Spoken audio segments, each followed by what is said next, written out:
Jesús repitió: la paz esté con ustedes, como el Padre me envió, así yo los envío a ustedes.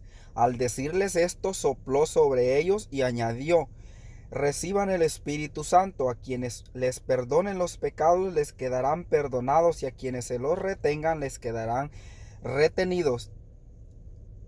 Dos mandatos: como el Padre me envió a mí, así yo los envío a ustedes. Jesús envió a sus apóstoles a predicar, pero no solo a predicar, a perdonar pecados. Si tú me dices que en tu iglesia no tienen el poder de perdonar pecados los líderes de tu iglesia, esos no son los verdaderos enviados de Jesucristo. Los verdaderos enviados tienen dos encargos: ir a predicar, o sea, son apóstoles, porque apóstoles significa enviados. Son enviados a predicar y a perdonar pecados. Si tú dices que ya no pueden perdonar pecados los de la iglesia actual, entonces ¿dónde quedó ese poder para perdonar pecados? ¿En qué siglo se murió? ¿En qué época de la historia caducó ese poder? Porque si pensamos de esa forma, pues también la obligación de ir a evangelizar pudo haberse caducado en algún siglo anterior, en la era cristiana.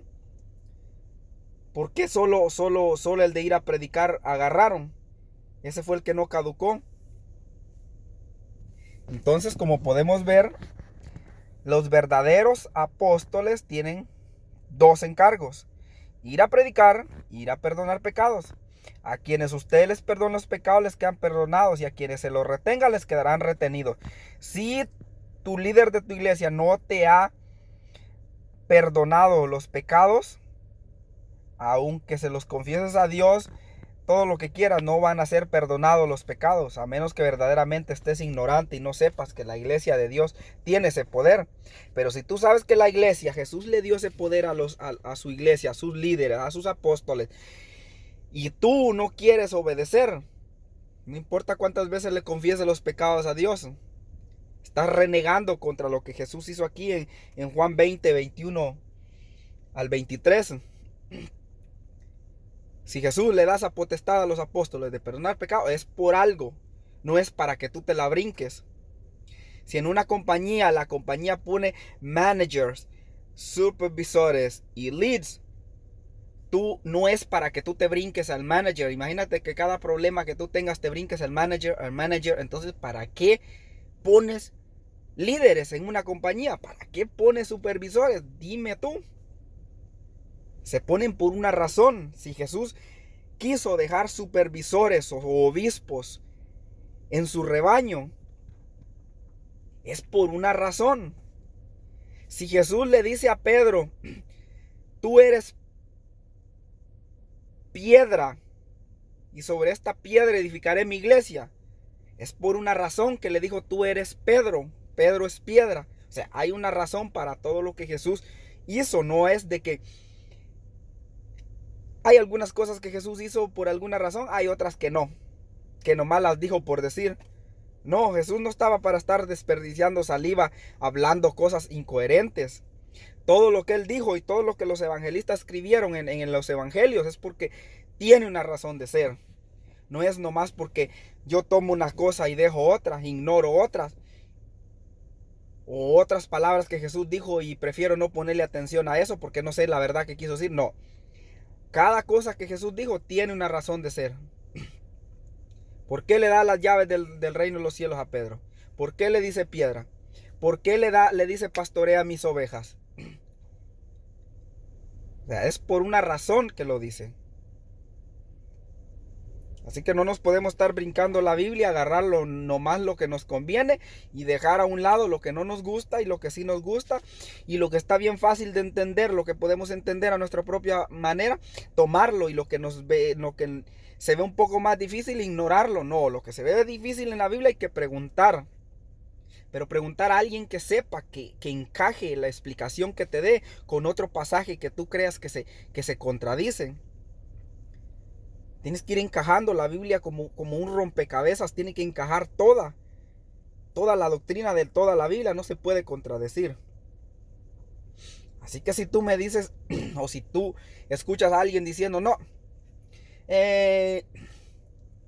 a la iglesia que yo voy, mis líderes no tienen ese poder de perdonar pecados, porque ese poder nomás se lo dio Jesús a los apóstoles.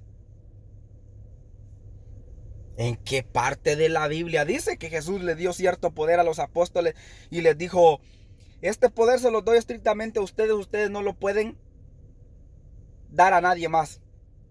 Yo los mando nomás a evangelizar y eso sí lo pueden transmitir. Ustedes también pueden mandar a otros a evangelizar, pero a perdonar pecados eso no lo pueden transmitir. Eso se lo doy estrictamente a ustedes. Muriéndose ustedes, ahí termina el poder que les estoy dando de ir a perdonar pecados.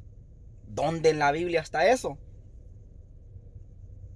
Entonces ven, la explicación que cuando pida una explicación se las tienen que dar lógica, que encaje con la demás doctrina cristiana. No nada más porque diga, yo pregunté una vez a un pastor, le dije yo, ¿por qué los apóstoles de tu iglesia actuales no tienen ese poder de perdonar pecados? Y Juan 20:23 dice que sí, que Jesús les da ese poder. Y él me dice, no, porque es que ese poder fue estrictamente para los apóstoles, para los discípulos de Jesús, para los 12. Para empezar, ni eran a los 12 que les dio ese poder, porque ya eran 11. Si nos vamos a esa lógica, San Pablo tampoco tenía poder de perdonar pecado ya, porque no era parte de los primeros 12. Matías tampoco. Judas tenía poder de perdonar pecados entonces, después de la traición. Es lógico que, o sea, pónganse a pensar esas doctrinas, esas explicaciones vanas por encima, que no quieren, nomás por no aceptar que la realidad es otra, que la doctrina es otra. Es ilógico ponerse a querer sacar doctrinas de partes de la Biblia que contradicen otras enseñanzas de la Biblia, nomás porque no queremos aceptar la verdadera doctrina.